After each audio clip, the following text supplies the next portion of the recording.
natin. Ito po ay ginawan namin o kaya pinahiran ng wet pack na tinatawag. So nabanggit ko na rin to sa isang vlog ko mga kamasta na gumagamit tayo ng wet pack at saka dry pack method. So ito iaayos natin yan na maayos para mas maganda yung reflection niya. Bali, ang ginagawa kasi natin dyan, yung ilaw na yan, yung reflection na yan, dapat hindi through and through dito. Ginamit natin dito syempre yung dry pack method kasi kailangan natin maghabol ng floor. So may mga kasagutan tayo kung bakit ganyan mga kamasta na. So, bali yung ginagawa natin dito, framing na nung para sa cove ceiling niya. Kaya napapansin niya yan. Ito pa yun yung nakadrop na yan. So bali sinasabay na ko na. Ito, marble paint po yan sa mga nagtatanong. Using acrylic paint mga kamasta. Boy loading! Naka-prepare na. At bibiyahe na yung tropa. Medyo overloading to. Ay, hindi. Loading. Ay, hindi. Overloading pala. Boy loading!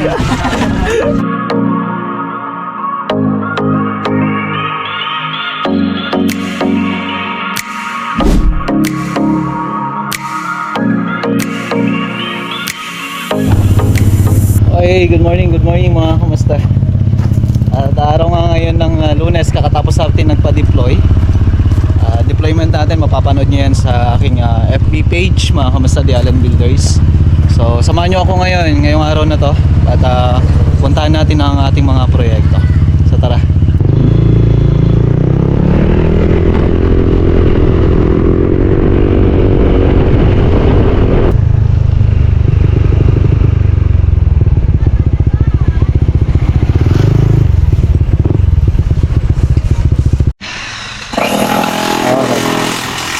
Ayan, no?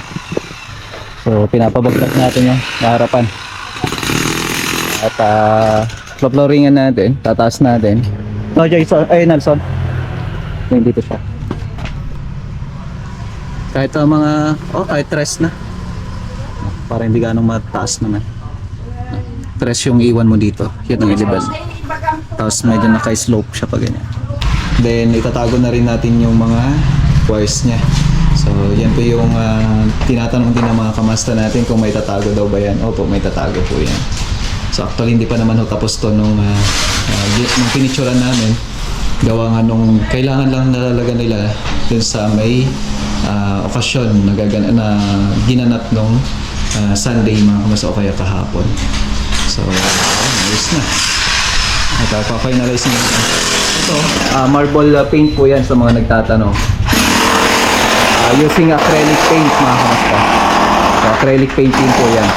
So hindi po siya minano-mano lang na kumbaga ginawa lang na parang water based lang. Hindi po. Hindi rin siya oil kundi acrylic po siya. So nagbibigay idea rin tayo kung paano yung ginagawa soon mga kamasta na. So punta muna tayo sa unang project.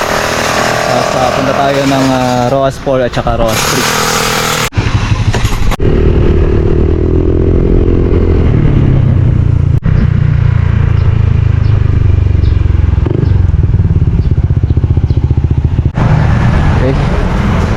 Dito na nga tayo.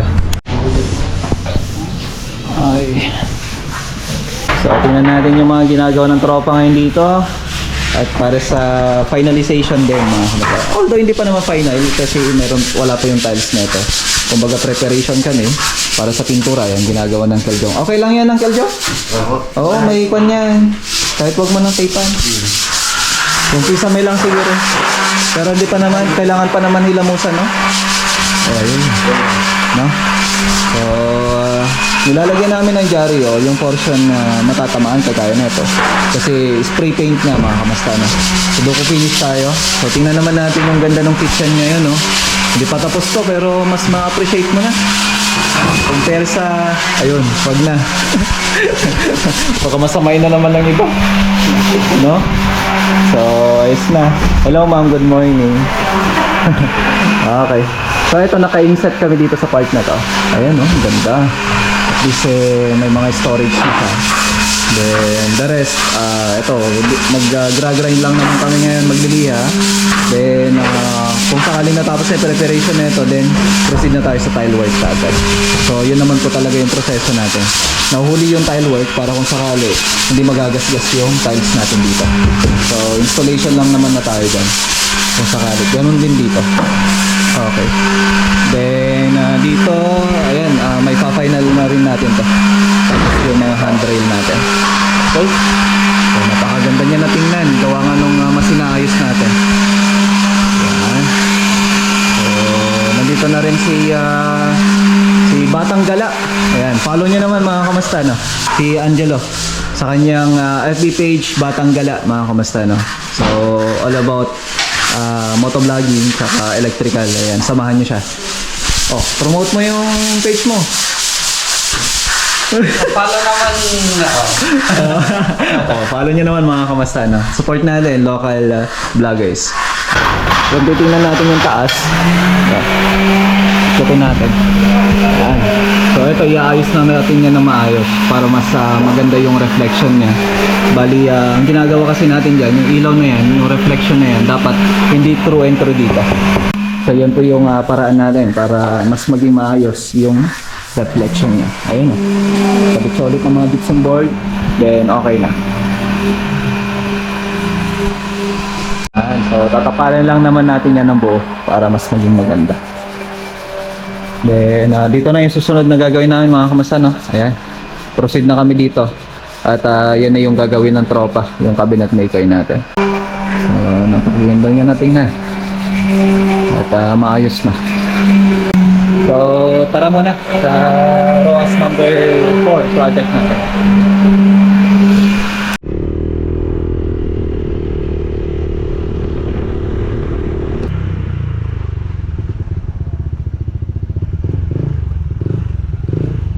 Project update tayo dito sa ROAS number 4 project mga kamusta na. Ayan, malapit na rin matapos yung electrical at saka tayo dito sa paggawa na natin ng kisame dito. Ito, naglalagay na sila ng frame nila para sa curve. Medyo mahaba-haba to, puro PVC yan mga kamusta na.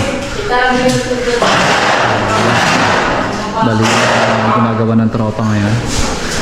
Yan si Foreman Raymar. So yun ang gagawin niya ngayon, ay ayos niya lahat mga kamusta na. So yun yung part na yun, yung kitchen, medyo nakadrop na lang talaga doon sa portion. Okay.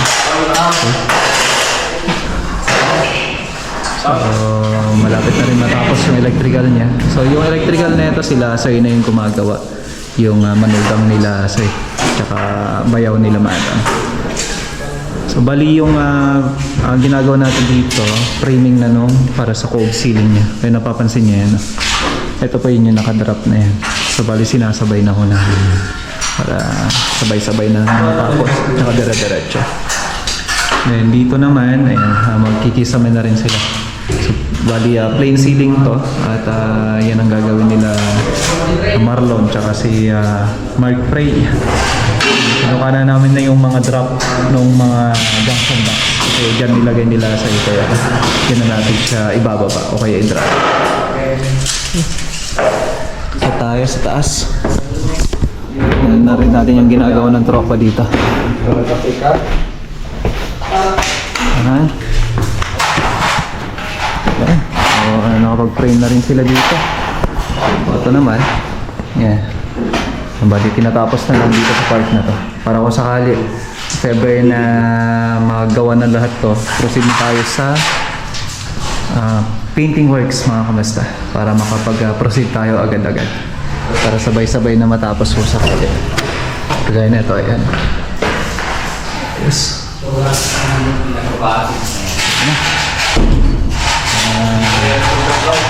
Dito naman tayo. Bali, ang gagawin pa natin kasi na isa dito, yung naisubmit nating code mga kamusta. Pagkatapos lang ng mga ceiling installation, proceed sa painting works naman and then sa tile work. So yun po yung pakakabangan pa natin dito. Maria. Okay, so tara. Installation tayo ng carrying channel. Yan. So, back to back. So, ang ginagawa muna namin, pagka ganito mga kamasta, para hindi naman na nahihirapan yung mga installer natin.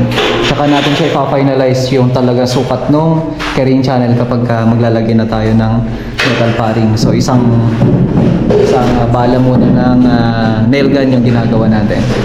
So, dito na muna sa dulo-dulo niya. Okay. Okay, so iwan na natin yung mga tropa at may merienda na sila. Pakuha na lang tayo ng merienda. Tara, mga kailangan pa tayong puntahan, mga kamusta.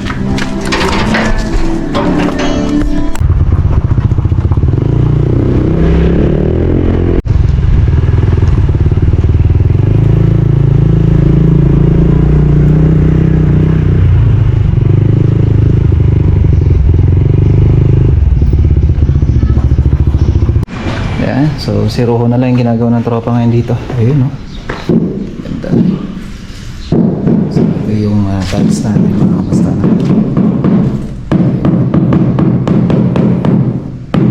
Ginamit natin dito syempre yung dry pack method kasi kailangan natin maghabol ng floor. So may mga kasagutan tayo kung bakit ganyan, mga kamusta na. At maintindihan naman natin yan. Yan, so tara. At manananghalian muna tayo, mga kamusta.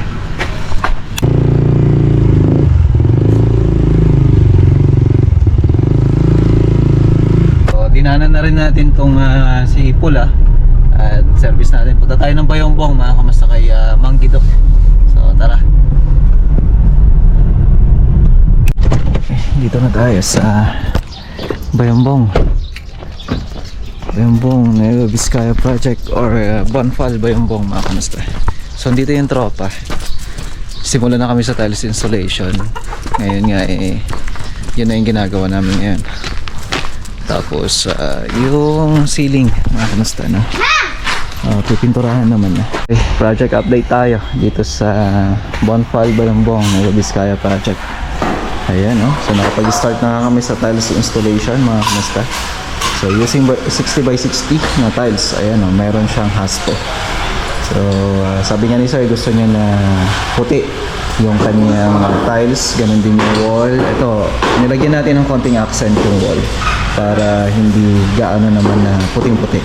So yung kisame natin, ayan na po yung kanyang outcome. So dito, mag-finalize na lang tayo dito sa part na to, mga kamusta, na. Ganon din sa electrical natin, may finalization pa tayo mangyayari. So sa ngayon, bago tayo mag-finalize, proceed muna tayo sa tile work. So ito po yung tatalisan natin na buo. Yan, hanggang dito. So yan ang kagandahan niya, maganda na siya tingnan, mga kamusta, no? So sa mga nagpapaganda talaga, kung talagang maayos na lahat. Pagka na-organize natin na maigi, then masasabi mo na mas maayos talaga yung pagkakagawa. So ito nga, napakaganda niya na tingnan, napakasimple pero lumitaw na yung ganda niya, mga kamusta, no? Napakasimple lang ng pagkakagawa natin dito, pero lumitaw yung itsura na kung saan gusto ni sir malinis, tsaka maganda siya tingnan. So yan ang isa sa mga bagay na talagang masasabi natin na magpapaganda talaga sa loob ng bahay natin. Ayan, no? So yun na lang, portion na yun, tatakpan na lang natin yan, then okay na. So yan yung isa pang gagawin natin. Ayan. So yan, mga kamusta, no? Napakalinis na. Kasi pagkatapos ng tile work natin, meron pa tayong gagawin na bar. So dito ata yung bar niya o kaya doon. So yan pa yung mga susunod natin na aalamin, mga kamusta, no? At abangan nyo rin yun, mga kamusta. So shoutout kay Mang Guido. Ayan, sa kanya to.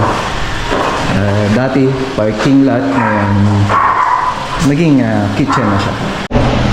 So may portion na makapal, ngayon may portion din na manipis. So ibig sabihin hindi po pantay yung flooring kasi additional work lang po ito at extension ng bahay na ginagawa natin ngayon.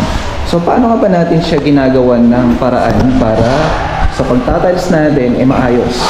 So kung nakita nyo yun kanina, yung unang bungad natin, ito po ay ginawan namin o kaya pinahiran ng wet pack na tinatawag. So nabanggit ko na rin to sa isang vlog ko mga kamasta na gumagamit tayo ng wet pack at saka dry pack method.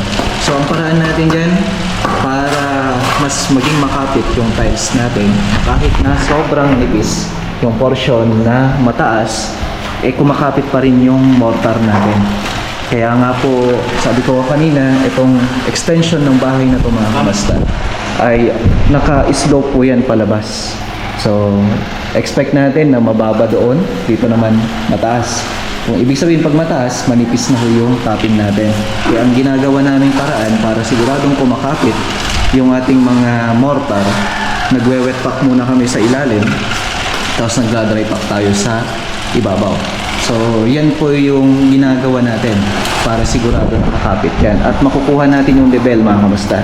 Kasi kung iisipin natin maigi, kung gagamit tayo dito ng purong semento at saka desi, masyadong malaki yung gagastusin, no? So, ang paraan natin dyan, gumagamit tayo ng mortar o kaya buhangin na hinahalo natin. Tapos, ang paraan, wet pack, dry pack, then tiles installation na tayo kaagad. So, yan po yung paraan natin para sigurado nakakapit yung tiles natin mga kamasta.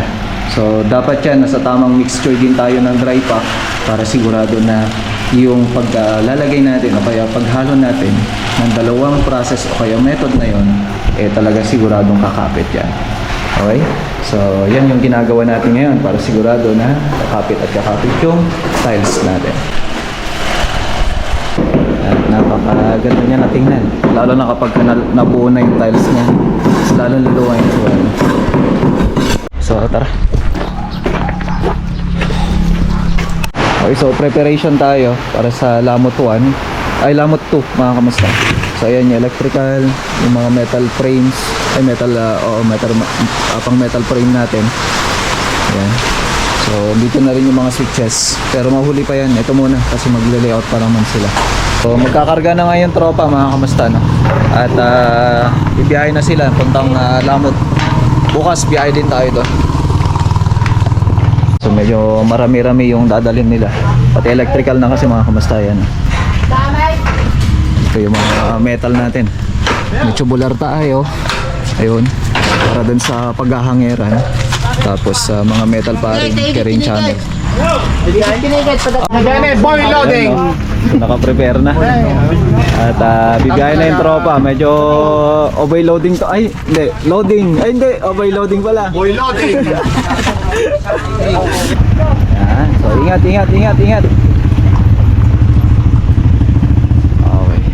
So, natapos na naman ang isang araw mga kamusta na. Maraming salamat sa pagsama niyo sa akin sa maghapon. Thank you so much. Ingat po kayo lahat. God bless po.